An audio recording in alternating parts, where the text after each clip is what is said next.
За өнөөдрийн хичээлээр нийлмэл нүүрс ус болох цардууд болон эслэгийн байгаль дээр орших байдал молекулын бүтцийг харьцуулж үзнэ. За мөн эслэгийн химийн шин чанар хэрэглээтэй танилцъя. Мэгмар Сүрмагш байна.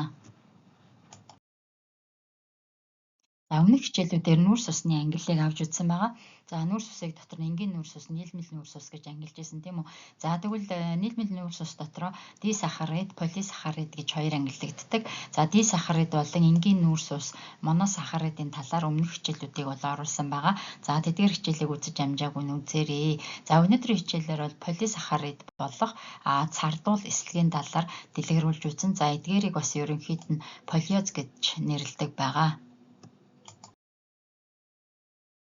Биднэрт хүнсэнд бол өдөр тутам ашиглагддаг юм бодис байна. За жишээлбэл цагаан будааны 80%, буудаан өр эрдэнэ шишийн 70%, төмсний булцууны 20% нь цардуулаас бүрддэг. За мөн үр тариа тодорхой хэмжээний цардуулыг агуулдаг.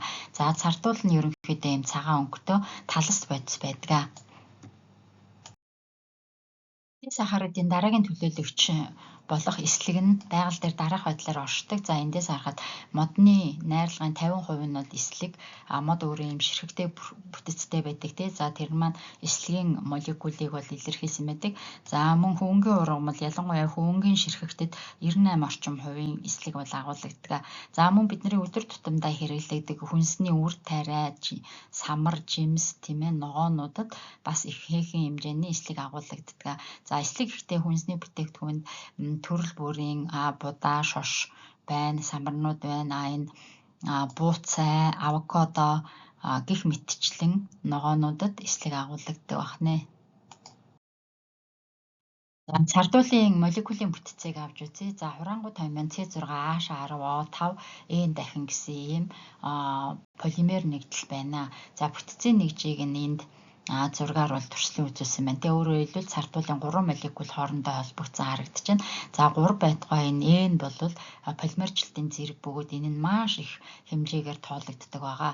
За цардуулын бүтцийг дэлгэрэнгүй байдлаар энд туршлан үзүүлсэн байна. За ингээд альфа глюкозын молекулууд хоорондоо холбогдсон болохыг харж болох нэ.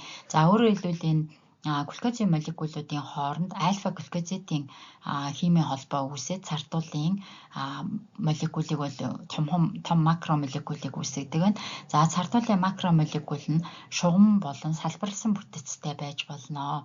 За бүтцийн нэгжийг нь энд дангаар нь таслаад авсан байна. За өөрөөр хэлбэл энэ дөрвөлжин хаалтанд байгаа нь цардуулын молекулын нэгж буюу бүтцийн нэгж байна. Өөрөөр хэлбэл C6H10O5 гэсэн томьёонд захирагдсан бүтцийн нэгж олон удаа давтагдаад явах нэ.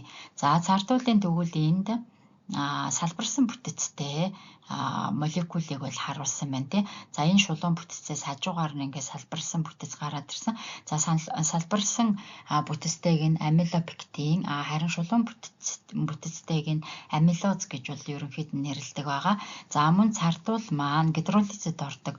Өөрөөр хэлбэл устдаа урвалд ороод глюкозыг үүсгэдэг болох нь харагдаж байна. За цардуулын бүтэц нь ерөнхийдөө альфа глюкозидаас тогтсон учраас гидролизийн үед C6H12 O6 гэсэн зөвхөн глюкозын молекулуудыг үүсгэдэг болох нь харагдаж байна.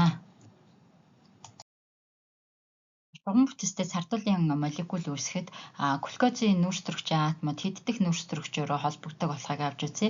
За энэ глюкозын бүтэц байна тийм ээ. За энэ дээр тэгвэл нүүрстөрөгчийн атомыг 1, 2, 3, 4, 5, 6 гэх мэтчлэнгээр дугаарсан байна. За ингээд бол 1-р нүүрстөрөгчийн атом дараагийн глюкозынхоо 4-р нүүрстөрөгчийн атомтайгаа альфа глюкозидын холбоогоор холбогдож шугам бүтцийг бол үзүүлдэг байна. За тэгвэл энэ салбарсан бүтэцтэйг авч үзэхэд за эндээс нь мөн ялгаагүй 1-р нүүрстөрөгч 2, 3, 4, 5, 6 дугаар нүүрстөрөгчийн атомууд гэж бол дугаарлан тийм үү. За тэгвэл энэ салбарсан бүтэц нь глюкозын 1-р нүүрстөрөгчийн атом болон дараагийн глюкозынхоо 6 дугаар нүүрстөрөгчийн атомтай глюкозидын холбоогоор холбогдсон болох нь харагдаж байна. За ингээд цардуулын салбарсан бүтэц үүсдэг байна. Одоо эслэгийн молекулын бүтцийг авч үзье. За эслэгийн хураангуй томьёон C6H10O5N дахин гэсэн цардуулынхтай бол яг адилхан томьёотой байна тий. За бүтцийн нэгжийг нь Энд бол төрслөө үзүүлсэн байна. За эслэгийг микроскопоор харахад ийм урт утаслаг ширхэг харагддаг. За мөн дэлгэрэнгүй томьёог энд харуулсан байна. За ингээд эслэг гэдэг маань ерөнхийдөө бета глюкозын үлдэгдлээс тогтсон ийм өндөр молекулд полимер нэгдэл болох нь харагдаж байна. За эслэгийн бета глюкозидын холбоог бол энд харуулсан байна. За эслэгийн молекул дахин нүүрс төрөгчийн атомуудыг 1, 2, 3, 4, 5, 6 гэх мэтчлэнгээр бол дугаарладаг. За тэгвэл энэ бета глюкозидын химийн холбоонд 1 болон атомууд нь хоорондоо холбогдсон болох нь харагдаж байна. За ингээд эслэгийн молекул болон цардуулын молекул нь хоорондоо хэдийгээр глюкозын үлдэгдлээс тогтсон боловч харин түүн дотор агуулгадах глюкозидын холбоогоороо ялгаатай байна. За энд эслэгийн томоохон молекулыг шуман болон салбарсан бүтэц үүсгэсэн байдлаар илэрхийлсэн байна. Цардуулын эслэгийн ижил болон өөр талуудыг харьцуулан харуулсан байна. За цардуул эслэг хоёр нь хоёулаа усаар гидролизэд ордог тий. Гэхдээ үүсгдэг бүтээгдэхүүн нь цардуулын хувьд альфа глюкоз байсан бол эслэгийн хувьд бета глюкоз болох нэ. За цардуул нь амьд организмын хоол боловсруулах эрхтэнд шаталсан гидролизэд ордог. За жишээлбэл цардуул байснаа декстрин тийм ээ. Цардуулаас арай бага молекул масстай мөн ялгаагүй альфа глюкозоос тогтсон ийм бүтцийн нэгжийг үүсгдэг ахын. За дараа нь малтоз, глюкоз гэсэн хувирлаар шаталсан гидролизэд ордог байна. За харин эслэгийг задлах фермент хүний биеинд байдаггүй учраас эслэгийг боловсруулдаггүй. За гэхдээ үхэр мэтийн хэвэгч амьтан эслэгийг бол боловсруулж чаддгаараа онцлогтой. За өөрөөр хэлбэл эслэгтэй ногоон хүнсний ногоо хэрэглэсэн тохиолдолд хотоод гидс боловсруулахгүй учраас гидс хотоодыг маш сайн цэвэрлэдэг шин чанартай байдаг. За цардуул агуулсан хүнсний бүтээгдэхүүн дээр йодыг нэмэхэд цэнхэр өнгө үзүүлдгээр нь тухайн бүтээгдэхүүнд цардуул байгаа эсхийг тодорхойлдог. За энэ нь цардуулын чанарын урвал болно. Энэхүү цардуулын чанарын урвалыг ахуйд шалгаж үзэхийн тулд шинэхэн хэрчсэн төмсөн дээр тамидиныг тусааж үзэхэд цэнхэр өнгө үзүүлдэг. Өөрөөр хэлбэл тамидин маань йодыг агуулсан байдаг учраас цардуултаа цэнхэр өнгийг үзүүлдэг. За эслэг амьдрал дээр нэлээд өргөн хэрэглэгддэг. Ийм учраас эслэгийн химийн шин чанарыг авч үзье. За эслэг нь ерөнхийдөө ургамал амьтны ширхэгт бүтэц байдаг штэ.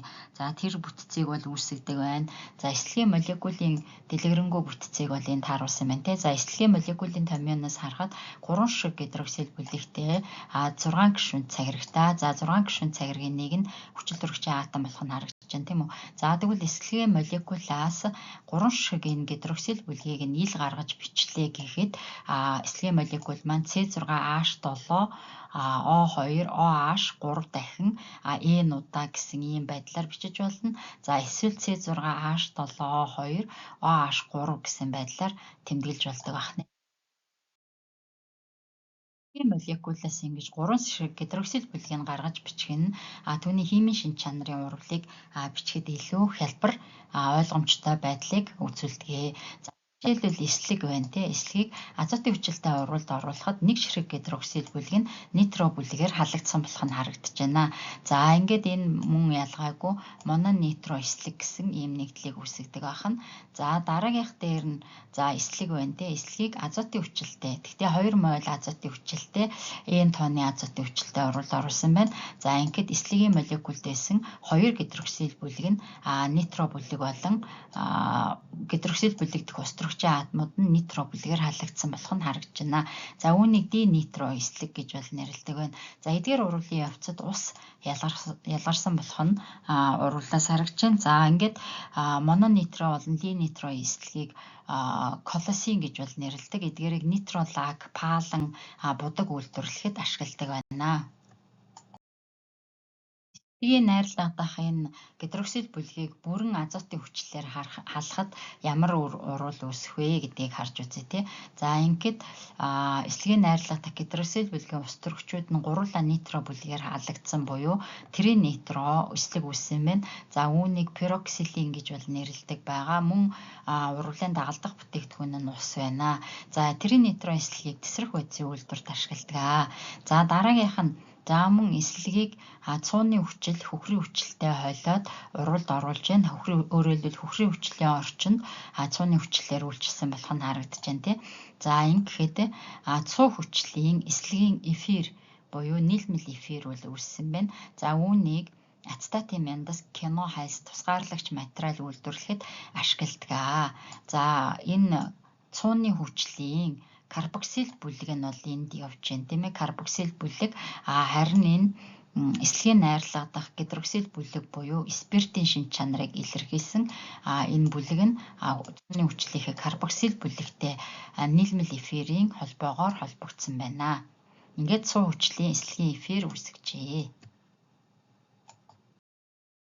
Өдөр тутмын амьдралд хоол хүнсэнд эслэг маш ихээр хэрэглэгдэг. За тэрнээс гадна эслэгийг төрөл бүрийн цаас үйлдвэрлэх, ахуй хэрэглээний цаас үйлдвэрлэхэд өргөн ашигладаг байна. Эцгийг нэг талаар целлюлоз гэж бол нэрлэдэг байгаа. За түүнээр төрөл бүрийн утас бэлтгэж хувцас хунар үйлдвэрлэхэд ашиглана. За тэрнээс гадна эслэгийг барилгын юм тоосго хийх тийм ээ байшин байрахад бол ашигладаг. За энэ дээр жишээлбэл эслэгээр хийсэн тоосгыг харуулсан байна. За эслэгээр хийсэн блокоор барилгыг хэрхэн дулаалж ханыг доторлож байгаа болохыг үзүүлсэн байна. За эслэгээр хийсэн байшин нь ерөнхийдөө дулаан алдагдал бол маш багатай. Тэгсэн мөртлөө агаарт байгаа CO2-ыг зайлуулад орчиндөө хүчил төрөгч ялгаруулдаг онцлогтой байна. За тэгвэл дэжтэй 1 м3 ийм эслэгээр хийсэн ханан тий 165 кг нүрс хүчлийн хийг орчноосоо зайлуулдаг гэсэн эрдэмтдийн тооцоо бас байдсан байна. Өнөөдрийн хичээлээр ерөнхийдөө полисахарид болох эслэг цардуулын молекулын бүтэцтэй танилцсан тийм үү.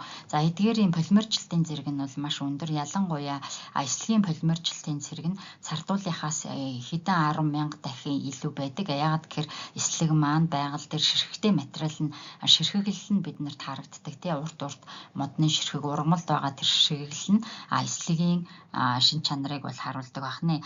За тэгээд C6H10O5 N дахин гэсэн адилхан молекулын томьёотой боловч цардуулт болохоор альфа глюкозидын химийн холбоо, эслэгт болохоор бета глюкозидын холбоо агуулдаг гэдэгтэй танилцлаа. За эдгээр нь бол ерөнхийдөө хоёулаа усанд уусдаг гидролизид ордог тийм үү.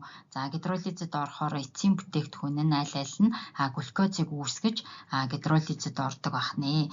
За мөн эслэгийн химийн шинж чанараас нь авч үзэхэд за эслэгийн молекул дахь гидроксил бүлгүүдийн ил гаргаад бас бичиж болдог тий. За ингэсэн тохиолдолд бол нитрожих урвал цуу хүчлийн эслэгийн эфир үүсгэх урвал зэрэгтэй бол танилцсан.